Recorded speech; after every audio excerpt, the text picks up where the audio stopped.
చాలా గొప్పగా ఎప్పుడు పరిగికొచ్చినా గొప్పగా స్వాగతం చెప్పడమే కాకుండా బ్రహ్మాండమైన ఉత్సాహాన్ని నింపే విధంగా మీ పార్టీ నాయకత్వం ఇక్కడ పటిష్టమైన ఆర్గనైజేషన్ కూడా ఉన్నది.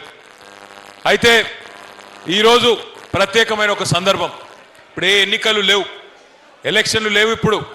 కానీ మనం ఎందుకు కలుసుకుంటున్నామంటే ఒక 2 ముఖ్యమైన కార్యక్రమాల గురించి మీకు చెప్పమని చెప్పి మన పార్టీ అధ్యక్షులు పెద్దలు తొలి ముఖ్యమంత్రి కేసీఆర్ గారు ఆదేశించడంతో ఇక్కడికి రావడం జరిగింది.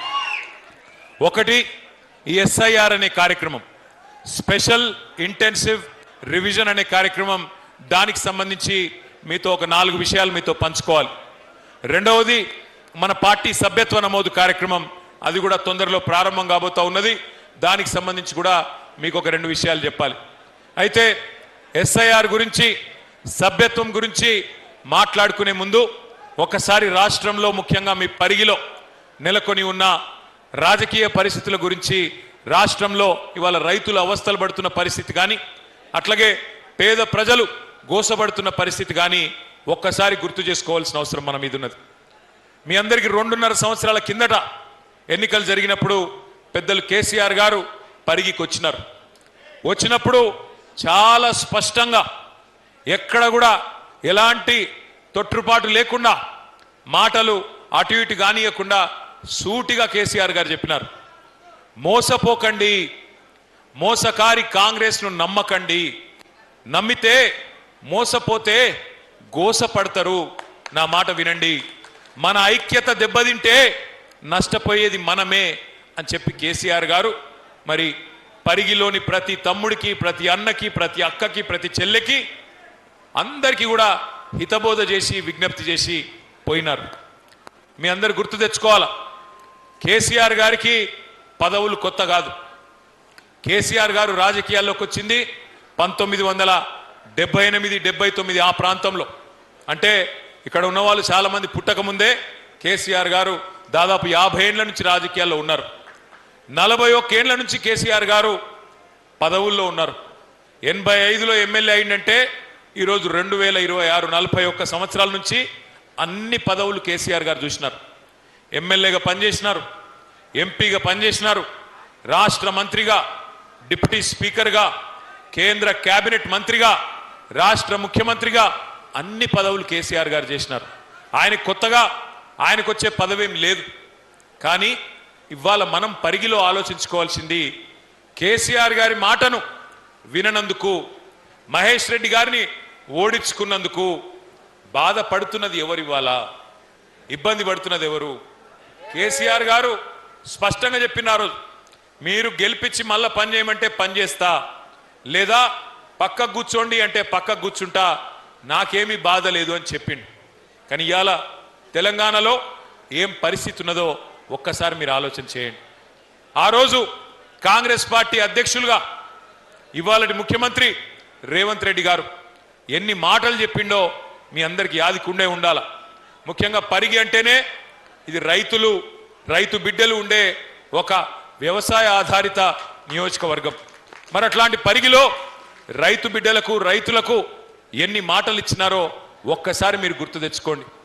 ఇంతకుముందే మహేష్ రెడ్డి అన్న చెప్పినట్టు వెంటనే పోండి, 2 లక్షలు బ్యాంకు దగ్గర, ఇదివరకు కేసీఆర్ ₹1,00,000 రుణం మాఫీ చేసినా మీరు వెంటనే బ్యాంకుకు పోయి పరిగెత్తుకుంటూ పోయి ఉరుక్కుంటూ పోయి 2 లక్షలు తెచ్చుకోండి, నేను వస్తూనే ఉన్నా డిసెంబర్ 9 నాడు మొదటి సంతకం పెడతా, రుణం మాఫీ చేస్తా అన్నాడు.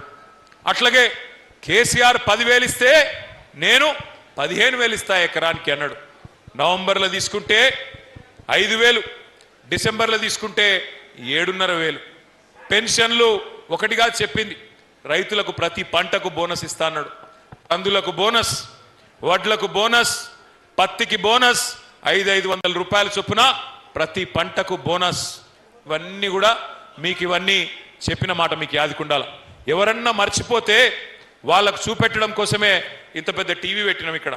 ఒకసారి ఎవరైతే ఆ కంప్యూటర్ దగ్గర ఉన్నారో పిల్లలు, కాంగ్రెస్ వాళ్ళు రైతులకు ఇచ్చిన హామీలు ఒక్కసారి చూపెట్టమని చెప్పి నేను కోరుతా ఉన్నా. వీడియో ప్లే చేయాలి. తీసుకుంటే 10,000 వస్తుంది రైతు బంధు. కాంగ్రెస్ అధికారానికి వస్తే 15,000 వస్తుంది. ఎకరానికి 15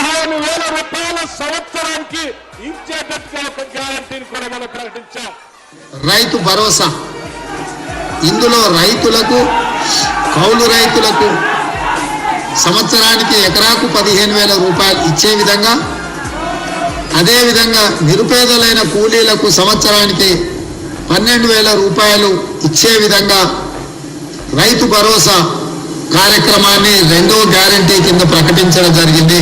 సో యజమానికి రావాల్సింది యజమానికి ఆయన ఖాతాలో పడుతుంది, కౌలు రైతుకు రావాల్సింది కౌలు రైతుకు వస్తుంది.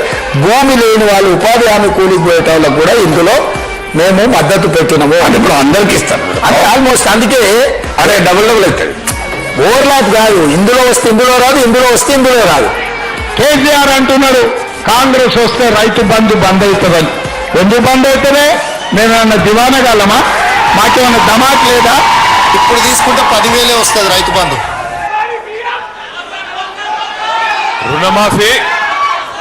రుణమాఫీ 2 లక్షలు అన్నాడు. అయిందా కాలేదా? పరిగిలేమన్నా రామ్మోహన్ రెడ్డి ప్రత్యేకంగా ఇప్పించిండా? అయిందా కాలేదా? గట్టిగా చెప్పాలి. చారానా కోడికి బారానా మసాలా అన్నట్టు చేసింది చారానా, చెప్పుకున్నది రూపాయి. కథలు ఎట్లా చెప్పిండ్రు ఆ రోజు? ఇప్పుడే మీరు విన్నారు. రైతులకు ఇస్తాం, భూ యజమానులకు ఇస్తాం, కౌలు రైతులకు కూడా ఇస్తాం రైతు బంధు అని ఇచ్చిండా? కౌలు రైతులకు రైతు బంధు వచ్చిందా? గట్టిగా చెప్పాలి, వచ్చిందా రాలేదా? అట్లాగే ఇంకొక మాట చెప్పిండు, రైతు కూలీలకు నెలకు 1000 రూపాయల చొప్పున సంవత్సరానికి 12,000 ఇస్తా, ఇందిరమ్మ ఆత్మీయ భరోసా అన్నాడు. వచ్చిందా? రైతు కూలీలకు, నిరుపేదలకు, భూమి లేని వాళ్లకు 1000 రూపాయలు వచ్చిందా నెలకు? బోనస్ వచ్చిందా? ఏమన్నా వచ్చిందా? మరి మనకు సోయి వచ్చిందా? పరిగిలో సోయి అన్న వచ్చిందా లేదా? మరి అది వస్తే చాలు. నేను ఎందుకంటున్నా అంటే పచ్చి అబద్ధాలు. నువ్వు ఆగుతాను జర్రది. నేను ఈడో వర్రి, నువ్వు ఆడవరితే ఎవరికి పడుతుంది? ఆగురా అయ్యా, ఇప్పుడు నీకు దండం పెడతా, నీకు ఆగురా తమ్మ. ఈ కోపమంతా ఎలక్షన్లో చూపెట్టాలి, గీడ నా మీద చూపెడితే వస్తుంది. ఇప్పుడు నేను మిమ్మల్ని అందరినీ కోరేది ఒకటే, ఇటువంటి జూట మాటలు 1 కాదు 2 కాదు 420 చెప్పిండ్రు. 420 హామీలు ఇచ్చి 420 మాటలు చెప్పి ఇవాళ ఓట్లు వేయించుకున్నారు. 2 పంటలకే ఇస్తావా కేసీఆర్, 3వ పంటకి ఇయ్యావా రైతు బంధు అన్నాడు. యాదుకున్నదా? మరి అలా రైతు బంధు పడుతుందా? కేసీఆర్ ఉన్నప్పుడేమో మీకు నాట్లప్పుడు రైతు బంధు పడేది, ఇప్పుడేమో ఓట్లప్పుడు మాత్రమే పడుతుంది. పార్లమెంటుకు ఒకసారి ఇచ్చిండు, అట్లాగే పంచాయతీ ఎన్నికలకు ఒకసారి ఇచ్చిండు. మళ్ళా ఇప్పటి వరకు రైతు బంధు లేదు, 3 సార్లు ఎగ్గొట్టిండు. మరి ఇప్పుడు రేవంత్ రెడ్డి గారు ముఖ్యమంత్రి, ఆయనతో నాకేం వ్యక్తిగతంగా పంచాయతీ లేదు. ఆయననే అన్నాడు కదా, కేసీఆర్ అంటున్నాడు మేము కాంగ్రెస్ వస్తే రైతు బంధు బంద్ అవుతుంది అంటున్నాడు. మాకేమన్నా దిమాకు లేదా? మేమేమన్నా దివానాగాళ్ళమా అన్నాడా లేదా? మరి అడగాలనా లేదా ముఖ్యమంత్రి గారిని? 3 సార్లు రైతు బంధే కొట్టినోని ఏమనాలా?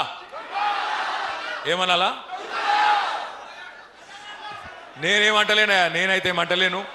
మళ్ళీ ఏమనంటే నేను ముఖ్యమంత్రిని తిట్టిండు, వీనికి అహంకారం అని మళ్ళీ నన్ను తిడతారు, లేనిపోని బాధ. ఆయన చెప్పిందే చెప్తున్నా, నేను కొత్తగా ఏం చెప్తలేను. ఇంకా చాలా చెప్పిండు, చాలా ఉన్నాయి. నేను మిమ్మల్ని అందరినీ ప్రార్థించేది ఒకటే, పరిగిలో ఇక్కడ గిరిజన బిడ్డలు 30-35 వేల మంది, వాళ్ళ కుటుంబాలతో కలుపుకుంటే దగ్గర 50,000 మంది ఉంటారు. ఎస్సీ ఎస్టీలకు ఏం చెప్పిండు రేవంత్ రెడ్డి గారు? కేసీఆర్ దళిత బంధు ఇస్తున్నాడు, 10 లక్షలు ఇస్తున్నాడు. నేను రాగానే ఎంత ఇస్తా అన్నాడు? 12 లక్షల రూపాయలు ఇస్తా. దళిత బంధు వేస్ట్, అంబేద్కర్ అభయహస్తం ఇస్తా అన్నాడు. పరిగిల ఒక్కలకన్నా 12 పైసలు వచ్చినాయి. ఎవరికన్నా 12 పైసలు. ఇంకొక మాట చెప్పిండు ఎస్సీ ఎస్టీలకు, మీ అసైన్డ్ భూములు అన్నీ ఉన్నాయి కదా, వాటికి పట్టాలు ఇస్తా, అమ్ముకోండ్రి, మంచిగా పిల్లలకి ఇచ్చుకోండ్రి అని చెప్పిండు. ఇచ్చిండా ఒక్కలకన్నా? ఇప్పుడు భూములు గుంజుకుంటుండా లేదా? ఇప్పుడు పరిగిలో భూములు గుంజుకుంటుండా లేదా? పారిశ్రామిక పార్కు పేరు మీద, రోడ్ల పేరు మీద ఇలా అసైన్డ్ భూములు గుంజుకుంటూ ఇచ్చిన మాటను తుంగలో దొక్కి పక్కనే చేవెళ్లలో ఎస్సీ ఎస్టీ డిక్లరేషన్ అని పెట్టిండ్రు. ఏం చెప్పినలా ఎస్సీ ఎస్టీ డిక్లరేషన్లా? పెద్ద పెద్ద మాటలు చెప్పినారు. దళితులకు, గిరిజనులకు ప్రత్యేకమైన అభివృద్ధి కోసం పనిచేస్తాం. 10 లక్షలు కాదు దళిత బంధు 12 లక్షలు ఇస్తాం. ఇందిరమ్మ ఇల్లు కట్టుకుంటే మిగతా వాళ్ళకి 5 లక్షలు, ఎస్సీ ఎస్టీలకు 6 లక్షల రూపాయలు ఇస్తా అన్నాడు. ఒక్క దళితుడికైనా ఒక్క గిరిజనుడికైనా 6 లక్షల రూపాయలు ఇచ్చిండ్రా ఇవాళ ఇందిరమ్మ ఇంటి కోసం? 6 లక్షలు ఇస్తున్నారా? ఎస్సీ ఎస్టీలకు ఇచ్చిన హామీని అట్లా తుంగలో దొక్కినారు. అట్లాగే అసైన్డ్ భూములకు పట్టా ఇస్తాం, 100 రోజుల్లోనే ఇస్తామని చెప్పి మాట ఇచ్చినారు. ఇవన్నీ మాత్రమే కాదు, ఇంకొక ముఖ్యమైన మాట చెప్పిన, ఎస్సీలకు 18%, ఎస్టీలకు 12%, 30% ప్రభుత్వ కాంట్రాక్టులలో, మీకు ప్రభుత్వ కాంట్రాక్టులలో కూడా 30% ఎస్సీ ఎస్టీలకు, బీసీలకు 42% ప్రభుత్వ కాంట్రాక్టులలో మీకే వర్కులు ఇస్తా, మీకే కాంట్రాక్టులు ఇస్తా అన్నాడు. 72% ఇస్తా అన్నాడు. పక్కకే కొడంగల్ ఉంది. కొడంగల్లో మనం బంగారమోలే ఉద్దండాపూర్ రిజర్వాయర్ నుంచి కాలువలు దవ్వితే బ్రహ్మాండంగా గ్రావిటీ ద్వారా నీళ్ళు వచ్చేటట్టు మీ నియోజకవర్గం పరిగికి 1,00,000 ఎకరాలకు, కొడంగల్ నియోజకవర్గానికి 1,20,000 ఎకరాలకు నీళ్ళు వచ్చేటట్టు ఉద్దండాపూర్ నుంచి మొత్తం మనం సిద్ధం చేసి పెట్టినాం. రేవంత్ రెడ్డి గారు వచ్చినారు. వచ్చిన తర్వాత ఆ పనిని పక్కకు పెట్టి ఇవాళ కమిషన్ల కోసం, తనకు డబ్బుల కోసం, తన కుటుంబ సంపాదన కోసం 4,400 కోట్ల రూపాయలు ప్రత్యేకంగా లిఫ్ట్ పెట్టిండు. చూసుకోపో, లిఫ్ట్ పెట్టి ఇవాళ ఎవరికిచ్చిండు? ఎస్సీ ఎస్సీ బీసీలకు 72% కాంట్రాక్ట్ అన్నాడు కదా. మరి కొడంగల్ లిఫ్ట్ ఇరిగేషన్ 4,400 కోట్లు, 72% అంటే 3,000 కోట్లు ఎస్సీ ఎస్టీ బీసీలకు ఇయ్యాల. ఇచ్చిండా? 3,000 కోట్లు కాదు, 3 రూపాయలు ఇచ్చిండా ఎక్కడన్నా కాంట్రాక్టు? ఇచ్చుడు కాదు. ఎస్సీ ఎస్టీ గురుకులాల్లో, బీసీ మైనారిటీ గురుకులాల్లో చిన్న చిన్న కాంట్రాక్టర్లు ఉంటారు. గుడ్లు, వాటి బ్రెడ్, భోజనం, బూట్లు, బట్టలు, వాళ్ళొక 10,000 మందిని ఆ రోజు కేసీఆర్ గారి గవర్నమెంట్ లో ఆర్ఎస్ ప్రవీణ్ కుమార్ గారు సెక్రటరీగా ఒక 10,000 మంది ఎస్సీ ఎస్టీ బీసీలను కాంట్రాక్టర్లు తయారు చేసిండు. మరి ఈయన వచ్చినాక ఆ కాంట్రాక్టర్లకు కూడా అవకాశం లేకుండా పిల్లలకిచ్చే గుడ్లు, పిల్లలకిచ్చే బ్రెడ్, పాలు, పిల్లలకిచ్చే భోజనం, పిల్లలకిచ్చే బట్టలు, ఆ కాంట్రాక్టులు కూడా ఎస్సీ ఎస్టీ బీసీలకు తీసేసి పెద్దవాళ్ళకి ఇచ్చే ప్రయత్నం చేస్తూ ఉన్నాడు. అంటే ఎంత మోసం ఉంటుంది రేవంత్ రెడ్డి గారి నాయకత్వంలోని కాంగ్రెస్ పార్టీదంటే చెప్పుకుంటే మామూలు మాటలు కాదు.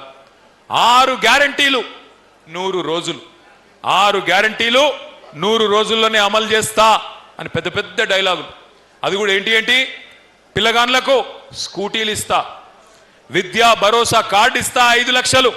ఇవాళ నేను అడుగుతున్నా, పరిగిలో ఉండే తల్లిదండ్రులను, పరిగిలో ఉండే మా విద్యార్థి సోదరులను అడుగుతా ఉన్నా, ఫీజు రీయింబర్స్మెంట్ 12,000 కోట్ల రూపాయలు బకాయిలు ఇవాళ మీకు ఇవ్వకుండా విద్యా భరోసా కార్డు ఇస్తా, మీకు ప్రభుత్వం నుంచిగా పైసలు వచ్చే అవసరం లేదు, మీకోసమే భరోసా కార్డు ఇస్తా అని చెప్పిండు. ఇవాళ విద్యా భరోసా కార్డు లేదు, విద్యకే భరోసా లేదు. ఫీజు రీయింబర్స్మెంట్కు మంగళం body SC ST BC minority పిల్లలు ఎవరైతే ప్రభుత్వం దిక్కు చూస్తా ఉన్నారో వాళ్ళందరికీ టీసీలు ఇవ్వకుండా, కౌన్సిలింగ్లో అడ్మిషన్లు ఇవ్వకుండా చదువుకు దూరం చేసే విధంగా దిక్కుమాలిన పరిపాలన చేస్తూ ఉన్నాడు. 2 ఉద్యోగాలు ఊడగొట్టండి. కేసీఆర్ది కేటీఆర్ది సంవత్సరంలోనే 2 లక్షల ఉద్యోగాలు ఇస్తా అన్నాడు మొదటి సంవత్సరంలో. ఇప్పటి వరకు 10,000 ఉద్యోగాలు కూడా ఇయ్యలే. 2.5 సంవత్సరాలు అయిపోయింది.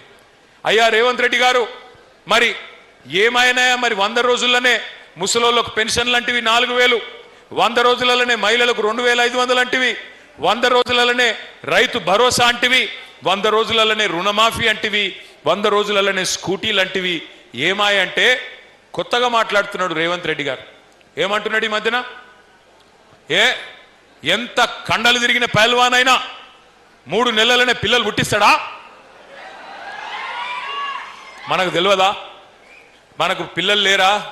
మనకు పెళ్లిళ్ళు కాలేదా? 3 నెలల పిల్లలు పుట్టరని మనకు ముఖ్యమంత్రి చెప్పన్నా?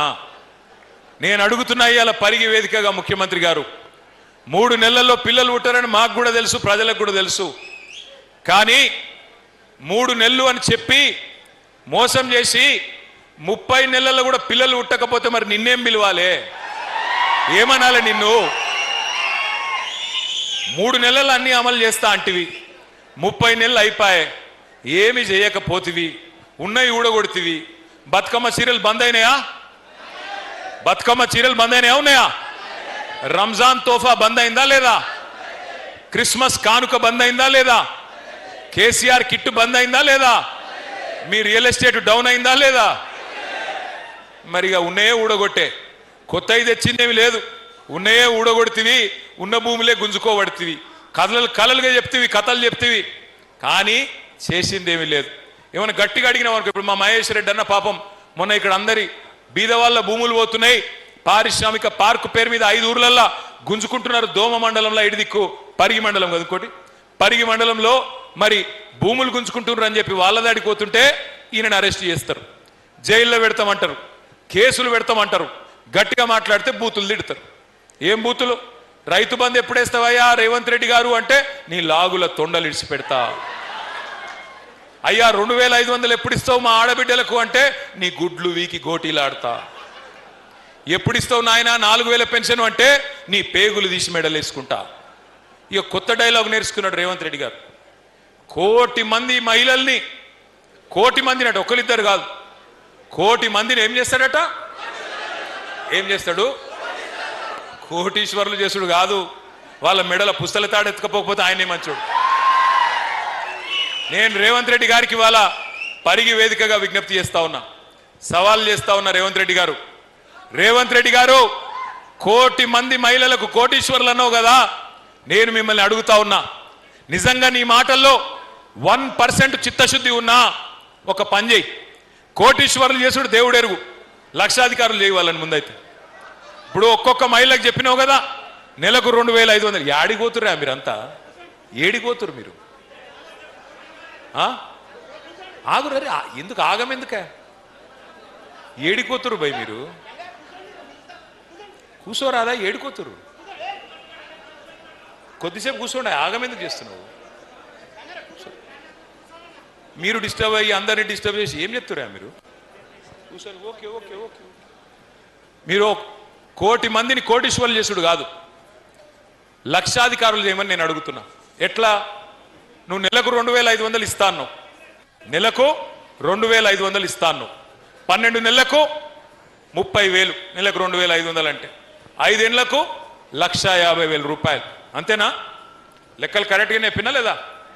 నెలకు 2500, 12 నెలలకు 30,000, 5 ఏళ్లకు 1,50,000, అంతే కదా? నేను రేవంత్ రెడ్డికి మా మహేష్ అన్న ఇక్కడనే ఉన్నాడు, మహేష్ అన్న సమక్షంలో సవాల్ చేస్తున్నా. అయ్యా రేవంత్ రెడ్డి గారు, నీకు గనక చిత్తశుద్ధి ఉంటే, నువ్వు గనక ఈ రాష్ట్రంలోని, తెలంగాణ రాష్ట్రంలోని 1,67,00,000 మంది ఆడ కూతుర్లకు, ఆడబిడ్డలకు మొత్తం వాళ్ళ ఖాతాలలో 1,50,000 రూపాయలు వేస్తే నేను శాశ్వతంగా రాజకీయ సన్యాసమే తీసుకుంటా, నేను ఇడిచిపెట్టిపోతా రాజకీయం. దమ్ముందా? సవాల్ స్వీకరిస్తావా? ఎన్ని జూట మాటలు. తులం బంగారం ఇస్తా అన్నాడు, తులం బంగారం.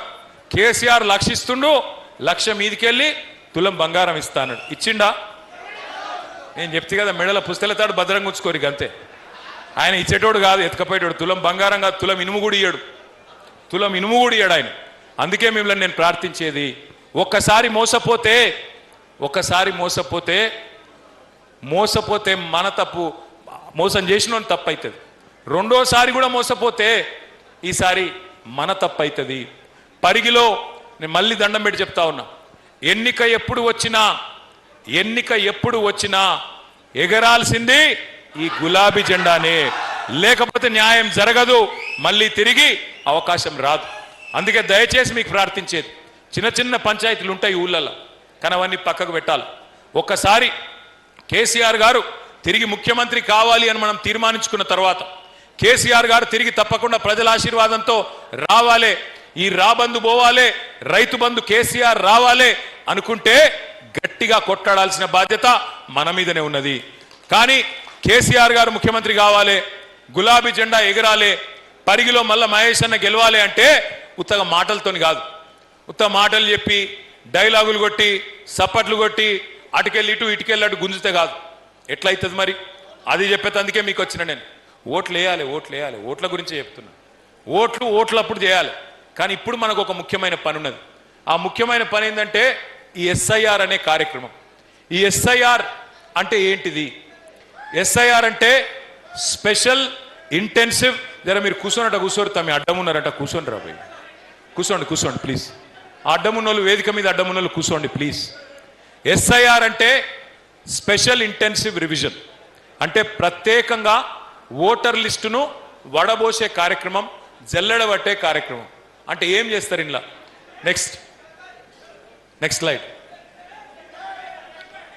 నెక్స్ట్ స్లైడ్ తమ్మి.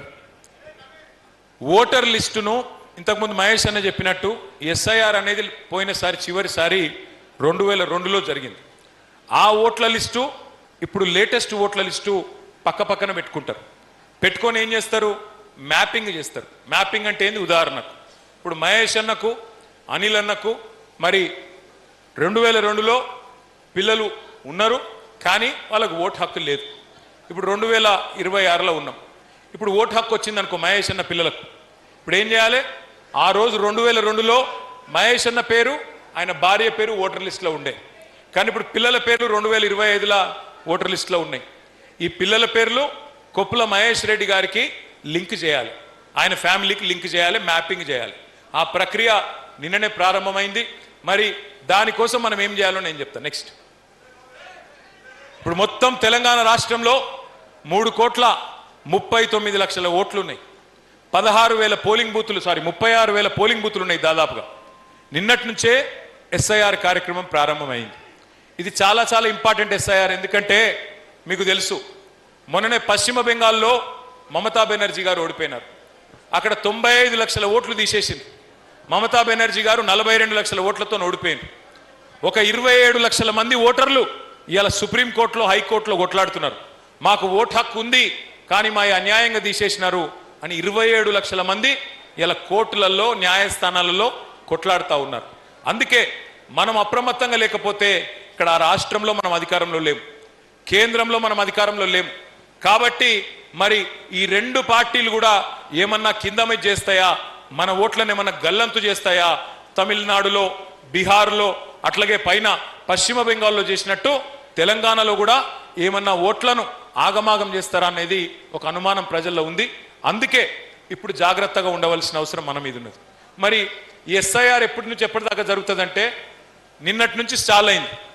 జూలై 24 దాకా, అంటే నెల రోజుల పాటు ఎస్ఐఆర్ జరుగుతుంది. ఎస్ఐఆర్ అంటే ఏంది?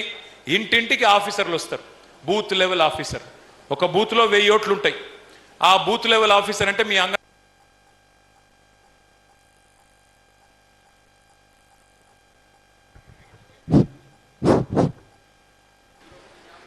బూత్ లెవెల్ ఆఫీసర్ అంటే మీ అంగన్వాడీ టీచర్ ఉంటారు. ఆ అంగన్వాడీ టీచరు మీరు కలిసి ఇంటింటికి తిరగాల్సి ఉంటుంది. 1000 ఓట్లు అంటే మొత్తం ఆ బూత్లో 300 నుంచి 350 కుటుంబాలు ఉంటాయి. మీరు నెల రోజుల్లో 300 నుంచి 350 కుటుంబాలను కవర్ చేయాలి. రోజుకు 50 ఓట్లు మాత్రమే కవర్ చేయాలి. 1వ నంబర్ నుంచి 50వ నంబర్ దాకా మొదటి రోజు, 50 నుంచి 100 దాకా రెండో రోజు, అట్లా 1000 ఓట్లను నెల రోజుల్లో కవర్ చేయాలి. మరి పోయినప్పుడు ఏం చేస్తాం? మొత్తం నెల రోజుల్లో ఇంటింటి సందర్శన ముగిసిపోతుంది. తర్వాత 31 జూలై నాడు, వచ్చే నెలల లాస్ట్ డేట్కు లిస్టు పెడతారు మీ బూత్లో. ఇగో ఇది మీ ఊర్లో తీసేసిన ఓట్లు, ఇది మీ ఊళ్ళో చేర్పించిన ఓట్లు అని చెప్పి లిస్టు పెడతారు. ఆ లిస్టు మీద మనకేమైనా అభ్యంతరం ఉంటే నెల రోజులు మనకు టైం ఉంటుంది. ఇగో ఫలానా వాళ్ళ పేరు మీరు చేర్చలేదు, ఫలానా వాళ్ళ పేరు మీరు తప్పుగా తీసేసినారు అని మీకు అబ్జెక్షన్ ఉంటే మొత్తం ఆగస్టు నెల మొత్తం 1 ఆగస్టు నుంచి 30 ఆగస్టు దాకా మనం అభ్యంతరాన్ని మరి ఎలక్షన్ అధికారులకు సమర్పించవచ్చు. వాళ్ళు ఆ తర్వాత సెప్టెంబర్ నెల మొత్తం ఆ అభ్యంతరాలని వాళ్ళు పరిష్కరించాలి. వాళ్ళు చూసుకొని మనం చెప్పింది ఒప్ప తప్ప చూసుకొని వాళ్ళు సవరించుకోవాలి. సవరించుకొని 1 అక్టోబర్ నాడు ఫైనల్ లిస్టు వాళ్ళు పబ్లిష్ చేస్తారు. ఈ 1 అక్టోబర్ లిస్టు చాలా ముఖ్యం. ఇదే లిస్టు, ఇదే ఓటర్ లిస్టు మీకు రేపు ఎంపీటీసీ ఎలక్షన్లో, జిల్లా పరిషత్ ఎలక్షన్లో, ఇదే ఓటర్ లిస్టు ఎమ్మెల్యే ఎలక్షన్లో, ఇదే ఓటర్ లిస్టు ఎంపీ ఎలక్షన్లో ఉంటుంది. కాబట్టి ఎవరెవరైతే ఎంపీటీసీ, జెడ్పీటీసీ పోటీ చేయాలనుకుంటున్నారో, గ్రామ శాఖల్లో ఖచ్చితంగా గెలవాలనుకుంటున్నారో మీరందరూ కూడా అప్రమత్తంగా ఉండాలి. దయచేసి ఒక్కొక్క ఓటుని జాగ్రత్తగా చూసుకోవాలని నేను కోరుతా ఉన్నాను. నెక్స్ట్, సో మరి ఏం చేయాలి? బిఎల్ఏ ఏం చేయాలి? Booth level agent. ఇక్కడ బూత్ లెవెల్ ఏజెంట్లు ఉన్నారా? 305 బూతులు ఉన్నాయి. ఒకసారి ఏజెంట్లు అందరు చేయలు అవట్టాలి. Only agents, booth level agents. మీ అందరికి ఆ పుస్తకం ఇచ్చిండ్రా? హ్యాండ్ బుక్ ఇచ్చిరు? ఒకసారి చూపెట్టండి. ఇచ్చినుంటే చూపెట్టండి. ఒక పని చేయండి, మీరంతా కూడా ఇంటికి పోగానే పుస్తకాన్ని ఇట్లా ఇసిరేయండి, మళ్ళీ తీసి చూడకండి. అంతే చేస్తారు కదా. జర చదవండి. అన్న చాలా విలువైన సమాచారం ఇప్పుడు నేను చెప్పేదంతా అందులో ఉన్నది. జర్ర చదవండి. 4 సార్లు చదువుకుంటే మీకు కూడా అవగాహన వస్తుంది. ఏం చేయాలా? బూత్ లెవెల్ ఏజెంట్ ఏం చేయాలి? ఏం లేదు. మీరు చేయాల్సిందల్లా బూత్ లెవెల్ అధికారితోని ఇంటింటికి మీరు పోవాలి. పోయి ఏం చేయాలా? 18 ఏళ్ళు నిండిన వాళ్ళు ఎవరైనా ఉంటే మీరు ఖచ్చితంగా వాళ్ళ ఓటు రాయించాలి. చనిపోయిన వాళ్ళు ఎవరైనా ఉంటే వాళ్ళ ఓటు తీసేయించాలి. అట్లాగే ఇప్పుడు ఆ ఇంటి ఆడపిల్ల పెళ్ళై తల్లిగారింటి నుంచి అత్తగారింటికి వెళ్ళిపోయింది అనుకో, ఇక్కడ ఓటు తీయాలా, అక్కడ ఓటు అత్తగారింట్లో రాపియాల. అట్లాగే అక్కడ ఎవరన్నా మీ ఇంటికి కోడలు వచ్చిందనుకో, కోడలు వస్తే వాళ్ళ అమ్మగారింట్లో ఓటు తీసేయాలా, మీ ఇంట్లో ఓటు రాయించాలి. ఇంతే, ఇంతకంటే పెద్దగా ఏం లేదు. మరి ఇక్కడ ఏంది ఇంత గొప్పతనం ఏంది అంటే, మనం పోయినప్పుడు మంచిగా వాళ్ళతో మాట్లాడాలి. ఇప్పుడు మీరు పోయినప్పుడు ఒక రైతు ఇంటికి పోయినరనుకో, మీరు అడగండి, అన్నా రైతు బంధు పడ్డదా అని అడుగు. నువ్వేం చేసే పని లేదు, ఇక వాళ్ళే మొదలు పెడతారు సంగీతం, మ్యూజిక్ స్టార్ట్. అక్కడ ఒక ఆడబిడ్డ కనబడ్డది అనుకో, ఏమక్క తులం బంగారం వచ్చిందా అని అడుగు. ఏమవుతుంది? ఇక స్టార్ట్ అవుతుంది లొల్లి. అట్లాగే ఎవరైనా పెద్ద మనిషి కనబడ్డారు అనుకో, 4000 పెన్షన్ వచ్చిందా తాత అని అడుగు.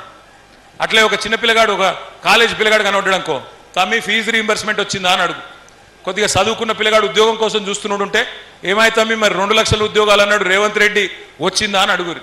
మీరు ఏం చేసే పని లేదు, వాళ్ళే చెప్తారు. ఇక మీకు మొత్తం కథ అంతా నాకంటే బాగా వాళ్ళే చెప్తారు మీకు. కాబట్టి కొద్దిగా మనం ఆ అనుబంధం పెంచుకుంటే మంచిగా ఉంటుంది. నెక్స్ట్, ఇక్కడ ముఖ్యమైన పాయింట్ ఏంటంటే, ఒక్క ఓటు కూడా అటు ఇటు కానియద్దు. ఇప్పుడు మనం కోరుకునేది వచ్చే తెలంగాణ ఎన్నికల్లో ధర్మయుద్ధం జరగాలి. దొంగ ఓట్లతో యుద్ధం మనం చేయలేము. కాంగ్రెస్ బీజేపీ వాళ్ళు దొంగ మాటలు దొంగ ఓట్లను నమ్ముకున్నారు. మనకు అవసరం లేదు. నిజాయితీగా అసలైన ఓట్లు ఏవైతున్నాయో అవి ఉంటే చాలు, బరాబర్ మళ్ళీ మనం గెలుస్తాం. మళ్ళీ గెలిచొచ్చి తప్పకుండా కేసీఆర్ గారు ముఖ్యమంత్రి అవుతారు. దొంగ ఓట్లు కాకపోతే వాళ్ళు రాయిస్తుంటే మనం అడ్డుకోవాలి. లేని వాళ్ళను ఉన్నట్టు, చచ్చిపోయిన వాళ్ళను ఉన్నట్టు రాపిచ్చిర్రు అనుకో, మీ బూత్లో మీరు చూసుకోవాలా, చూసుకొని జాగ్రత్త పడాలా. జాగ్రత్తగా మ్యాపింగ్ అయిందా లేదా, లేకపోతే తీసేస్తారు. ఇప్పుడే మహేష్ అని చెప్పిండు 90,000 ఓట్లు పరిగిలో మ్యాపింగ్ జరగలేదు అని. మరి ఆ 90,000 ఓట్లు ఏ బూత్లో ఉన్నాయి మనమే చూసుకోవాలా. చూసుకొని లెక్కబెట్టి, ఇగో ఈయన ఈ ఫలానా వాళ్ళ పిల్లగాడు, ఫలానా వాళ్ళ కోడలు, ఫలానా వాళ్ళ బంధువు చెప్పాలి, మ్యాపింగ్ చేపియాలి. నెక్స్ట్, కొత్త ఓటు రాయించాలంటే ఈ 13 సర్టిఫికెట్లల్లా ఏ డాక్యుమెంట్ మీరు ఇచ్చినా కొత్త ఓటు రాస్తారు. బర్త్ సర్టిఫికెట్ కానీ, ఎస్ఎస్సి సర్టిఫికెట్ కానీ, మెట్రికులేషన్ సర్టిఫికెట్ కానీ, పాస్పోర్ట్ కానీ, ఇట్లా 13 రకాల డాక్యుమెంట్లు మీరు ఏది ఇచ్చినా వెంటనే మీకు రాయాలా. రాయకపోతే మీరు అబ్జెక్షన్ ఫైల్ చేయొచ్చు. ఇవన్నీ ఉండంగా కూడా రాయలేదనుకో ఓటు, వెంటనే షికాయత్ చేయాలి. ఫామ్ 6, ఫామ్ 7, ఫామ్ 8 ఇవన్నీ కూడా మీకు మహేష్ అన్న చెప్తాడు. బూత్ బై బూత్ చూసుకుంటాడు అన్న కూడా, మీరు కూడా చూసుకోవాలి. నెక్స్ట్, ఇప్పుడు ఇక్కడ ఇంపార్టెంట్ పాయింట్, ఇది ఒకటి ఇంపార్టెంట్ చూసుకోండి. చాలా మందికి ఓటర్ లిస్టులలో 2 ఓట్లు ఉన్నాయి, 5 ఓట్లు ఉన్న వాళ్ళు కూడా ఉన్నారు. ఇగో ఒక ఉదాహరణ, మొన్న మనం జూబ్లీ హిల్స్లో ఓడిపోయినాం. ఇగో ఈ అమ్మాయిని చూడండి, ఈ అమ్మాయి పేరు లావణ్య, భర్త పేరు శ్రీనివాస్, ఆమెకు 5 ఓట్లు ఉన్నాయి. ఇది నేను నిజమైన ఓటర్ లిస్ట్కి వెళ్ళి తీసుకున్నా. జూబ్లీ హిల్స్లో మనం ఓడిపోవడానికి కారణమే దొంగ ఓట్లు. 15,000 ఓట్ల దొంగ ఓట్లు రాయించింది కాంగ్రెస్ వాళ్ళు.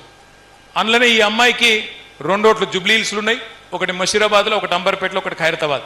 సేమ్ అమ్మాయి 5 ఓటర్ ఐడి కార్డులు ఉన్నాయి, అలగ్ కార్డులు ఉన్నాయి. ఇట్లా చాలా మందికి, ఇప్పుడు మీ దగ్గర కూడా కొంతమందికి ఊళ్ళో ఒక ఓటు ఉంటుంది, పరిగిలో ఇంకో ఓటు ఉంటుంది, పరిగిలో ఇంకో ఓటు ఉంటుంది, కొంతమందికి వికారాబాద్లో ఒక ఓటు ఉంటుంది, ఇంకొంతమందికి హైదరాబాద్లో ఇంకో ఓటు ఉంటుంది. ఈ ఒక్క మాట ఇక్కడ చాలా డేంజర్. నేను చెప్పేది దయచేసి ఒకటి మనసుకి ఎక్కించుకోండి.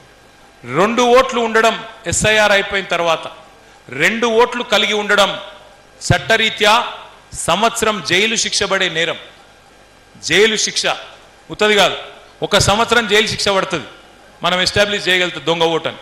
కాబట్టి దొంగ ఓట్లు లేకుండా చూసుకోవాలా, డబల్ ఓట్లు లేకుండా చూసుకోవాలా. నేను కూడా ఏం చేస్తా అంటే పరిగిలో అనుమానాస్పదంగా ఇప్పుడు ఇట్లా ఉన్నట్టు ఎన్ని ఓట్లు ఉన్నాయి డూప్లికేట్ ఓట్లు, అనుమానాస్పదమైన ఓట్లు, మన దగ్గర ఒక సాఫ్ట్వేర్ ఉన్నది, ఆ లిస్టు మొత్తం మహేష్ రెడ్డి గారికి నేను ఇస్తా, ఎంఎన్ శ్రీనివాసరావు గారికి ఇస్తా, వాళ్ళు మీకు బూత్ బై బూత్ మీకు ఇస్తారు, మీరు చూసుకోవాలి. నెక్స్ట్, మీకు ఇప్పుడు 2 రకాల పుస్తకాలు ఇచ్చినాం. ఒకటేమో మీ చేతుల్లో ఉన్న హ్యాండ్ బుక్, రెండవది అట్లాగే మరి మీ దగ్గర ఉన్న వర్క్ బుక్. నెక్స్ట్, ఇది హ్యాండ్ బుక్, ఇందులో ఇప్పుడు నేను చెప్పిన వివరాలన్నీ ఉన్నాయి. నెక్స్ట్, ఇది వర్క్ బుక్. వర్క్ బుక్ అంటే ఏంది? ఆ ఓట్లు మీ బూత్లో 1000 ఓట్లు ఉన్నాయి, ఆ మ్యాపింగ్ అయిందా లేదా, ఫామ్ నింపినరా లేదా చూసుకోవాలా, చూసుకొని టిక్కు పెట్టుకోవాలా. రోజుకు 50 ఓట్లు మాత్రమే కాబట్టి టిక్కు పెట్టుకోవాలా. రోజు నెల రోజులు మీరు కష్టపడితే సరిగ్గా ఓటర్ లిస్ట్ తయారవుతుంది. ఆ తర్వాత మనం ఇంకొక పని కూడా చేసేది. నెక్స్ట్, ఇది ఇంపార్టెంట్ పాయింట్, పరిగి గెలవాలా, తెలంగాణ గెలవాలా, బూత్ బై బూతే గెలవాలా. చాలామంది నాయకులు ఎట్లుంటారంటే, నేను నా బూత్ మందమే చూస్తానా, నేను మండల నాయకుడిని, నేను మండలం అంతా తిరుగుతా అంటారు. మండలం తిరుగు, ముందు నీ బూత్ చూసుకో. నీ బూత్ల మెజారిటీ వచ్చినాక మండలం తిరుగు, రాష్ట్రం తిరుగు, దేశం తిరుగు, అమెరికా కూడా పోయిరా. కానీ మొదలు నీ బూత్ చూసుకో. ఇంట గెలిచి రచ్చ గెలవాలి. నువ్వు ఇంట్లో గెలవకుండా బయటికి పోయి నేను పెద్ద నాయకుడు నేను పోజులు కొడితే లాభం లేదు. కేసీఆర్ గారు ముఖ్యమంత్రి కావాలి అంటే 305 బూతులలో ఎక్కడోళ్ళు అక్కడ మనం కేసీఆర్ లెక్క పనిచేయాలి, మనం గట్టిగా పట్టుబట్టాలి. రైతులకు పేదలకు మంచి రోజులు రావాలంటే ఉద్దండాపూర్ నుంచి వీళ్ళతో కాదు, కాంగ్రెస్ వాళ్ళతో. పాలమూరు రంగారెడ్డి ఎత్తిపోతల పథకం పూర్తి చేసే దమ్ము వీళ్ళకు లేదు. 90% మనం పూర్తి చేసినాం, పంపు కూడా ఒకటి ఆన్ చేసినాం. వీళ్ళు చేయాల్సిందల్లా కాలువలు దవ్వాలి, కానీ ఈ శాతగానులతో అది కాదు. నేను మీకు ఇవాళ మాటిస్తా ఉన్నా, పరిగిలో మళ్ళీ పాలమూరు రంగారెడ్డి ఎత్తిపోతల పథకాన్ని పరిగిలో 1,00,000 ఎకరాలకు నీళ్ళిచ్చే బాధ్యత మనం తీసుకుందాం. కేసీఆర్ గారి నాయకత్వంలో మనమే ఇద్దాం. మీ ప్రాంత రైతులకు చెప్పండి. వీళ్ళతోని కాదు, వీళ్ళకు కమిషన్లు, కాంట్రాక్టులు, పొంగులేటి శ్రీనివాసరెడ్డికి ఇంకొక ఆయనకు ఇచ్చుడే తప్ప ఎస్సీ ఎస్టీలకు బీసీలకు కాంట్రాక్టులు ఇచ్చే ఉద్దేశము లేదు, రైతులకు నీళ్ళు ఇచ్చే ఉద్దేశం అంతకంటే లేదు. మళ్ళీ మనమే రావాలి, పరిగి రైతులు బాగుండాలి. అట్లాగే మీరు ఇంకొక మాట, మరి ఇవాళ మా లంబాడా సోదరులు మీరు చూస్తూ ఉన్నారు, మీరే చూస్తూ ఉన్నారు. కేసీఆర్ గారు మా గిరిజన సోదరుల కోసం 6% నుంచి 10% రిజర్వేషన్ పెంచిండు. తెలంగాణ వస్తే మీకు రిజర్వేషన్ పెరుగుతుందని చెప్పిండు, చెప్పింది చేసి చూపెట్టిండు. తాండాలు పంచాయతీలు చేస్తా అన్నాడు కేసీఆర్, చేసిండా లేదా? చేసిండు. అట్లాగే మీకోసం ప్రత్యేకంగా ఎంత మారుమూల తాండా అయినా, ఎంత మారుమూల గిరిజన గూడెమైనా ఇంటింటికి నల్లబెట్టి నీళ్ళు ఇచ్చిండా, ఇయ్యలేదా? ఇన్ని పనులు చేసిండు కేసీఆర్ గారు. ఇంకా బ్రహ్మాండంగా చేసే అవకాశం ఉండే. దురదృష్టం మొన్న ఆయనను మనం పోగొట్టుకున్నాం. మరి పక్కన కొడంగల్లో రేవంత్ రెడ్డి గారు గెలిచిండ్రు, ఇక్కడ రామ్మోహన్ రెడ్డి గారు గెలిచిండ్రు. ఏమైంది? లగచర్లలో మనం చూడలేదా?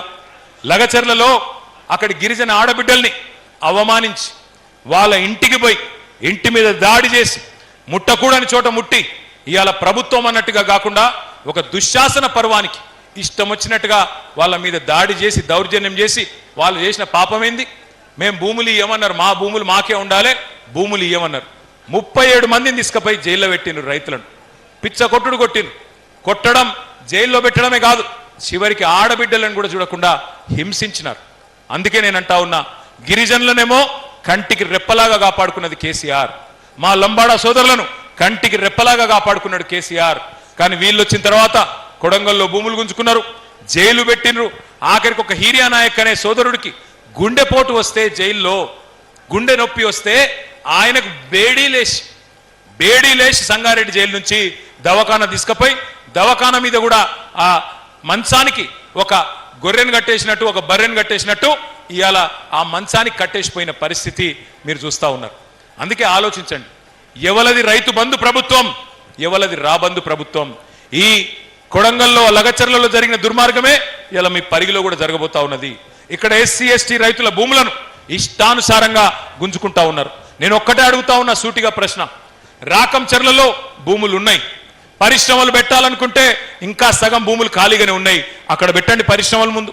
అది ఫుల్ అయినాక కావాలంటే ఇంకొకడికి ఓ, కానీ రాకంచర్లు అట్లే ఉంటుంది. ఇక్కడనేమో 5-6 వేల ఎకరాలకు భూములు మేము పెడతాం, మేమేదో పరిశ్రమలు తెస్తామని చెప్పి ఇలా పోజులు కొడతా ఉన్నారు.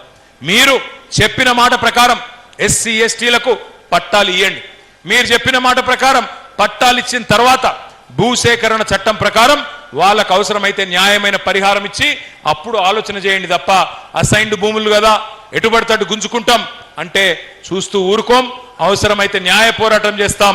అవసరమైతే వీధి పోరాటం చేస్తాం, వదిలిపెట్టమనే మాట కూడా ఈ సందర్భంగా పరిగి వేదికగా నేను మిమ్మల్ని హెచ్చరిస్తా ఉన్నా. చివరగా నేను ఒకటే మాట చెప్పి నేను ముగిస్తా. ఇవాళ మనం ఎస్ఐఆర్ మాత్రమే కాదు, మెంబర్షిప్ కార్యక్రమం కూడా చేసుకునేది ఉన్నది, సభ్యత్వ నమోదు. దానికి సంబంధించి కూడా మనం ఒక డిజిటల్ యాప్ తయారు చేసినాం. మీ ఫోన్లలో యాప్స్ ఉంటాయి కదా, వాట్సాప్ లెక్క. వాట్సాప్ వాడతారా అందరూ?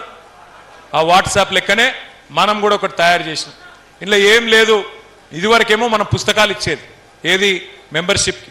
ఇప్పుడు ఏంటంటే ఇద్దరిద్దరు పిల్లలు, ఒక్కొక్క బూత్కి ఇద్దరిద్దరు పిల్లలు, అంటే మీకు 305 బూతులు ఉన్నాయి, 610 మంది పిల్లల్ని మంచిగా ఇక్కడ ఉన్న చాకులు లాంటి పిల్లల్నే ఈ బూత్ ఈ యాప్ విషయంలో ఒకసారి ట్రైనింగ్, ఒక పూట ట్రైనింగ్ ఉంటుంది. ఆ ట్రైనింగ్ ఎట్లుంటుందంటే నెక్స్ట్ సింపుల్, చాలా చాలా సింపుల్. ఉదాహరణకు పరిగి గ్రామంలో మెంబర్షిప్ జరగాలి.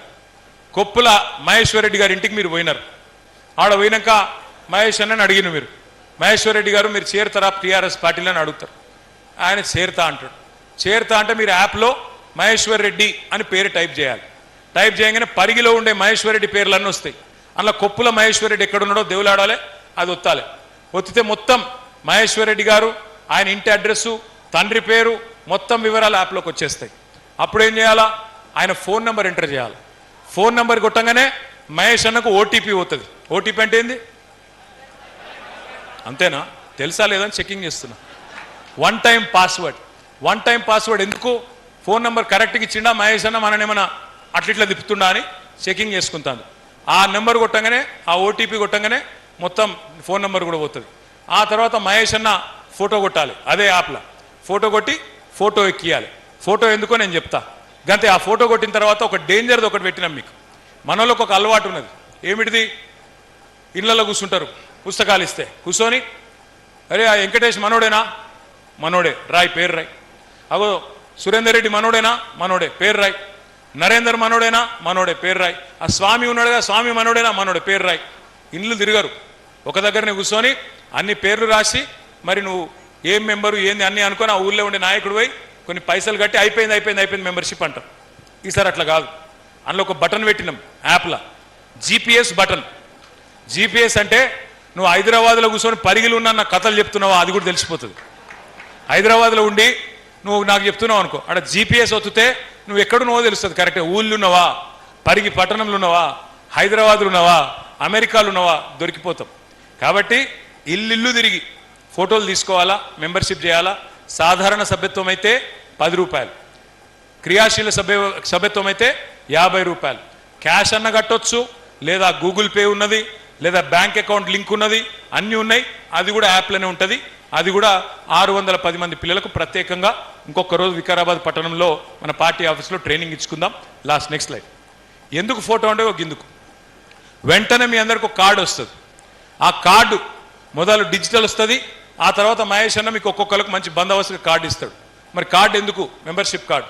ఎందుకంటే రేపు గవర్నమెంట్లోకి వచ్చినాక మీరు ఏదైనా గవర్నమెంట్ ఆఫీస్కి పోతే, అరే కేసీఆర్ గారి మనిషి వచ్చిండు పోయి బరాబరి నాకు పని చేయాలని చెప్పి అధికారులు గౌరవంగా మీకు పని చేసేటట్టు ఆ కార్డు కూడా మీకు ఇస్తాం.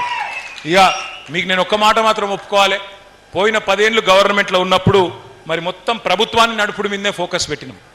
10 ఏళ్ళకు 10 ఏళ్ళు మనం మంచినీళ్ళు ఇవ్వాలి, పాలమూరు రంగారెడ్డి ఎత్తిపోతల పథకం పూర్తి చేయాలి, రైతులకు లాభం చేయాలి, గరీబులకు మనం పెన్షన్లు పెంచాలి, మంచి పని చేయాలి అని ప్రయత్నం చేసినాం.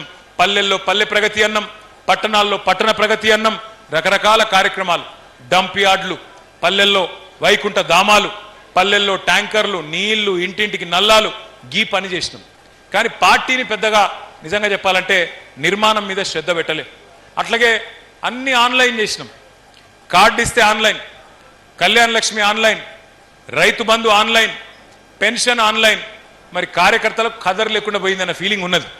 మనోళ్ళందరికీ ఏమున్నది మనసులా, అరే నేను చెప్తే ఇస్తానేమో, మళ్ళీ రేపు నేను పోయి అడిగితే ఓట్లు వేస్తారు, అన్ని ఆన్లైన్ అయిపోయాయి, మరి నేనేమిటికున్నా మధ్యలో అని ఒక ఫీలింగ్ వచ్చింది.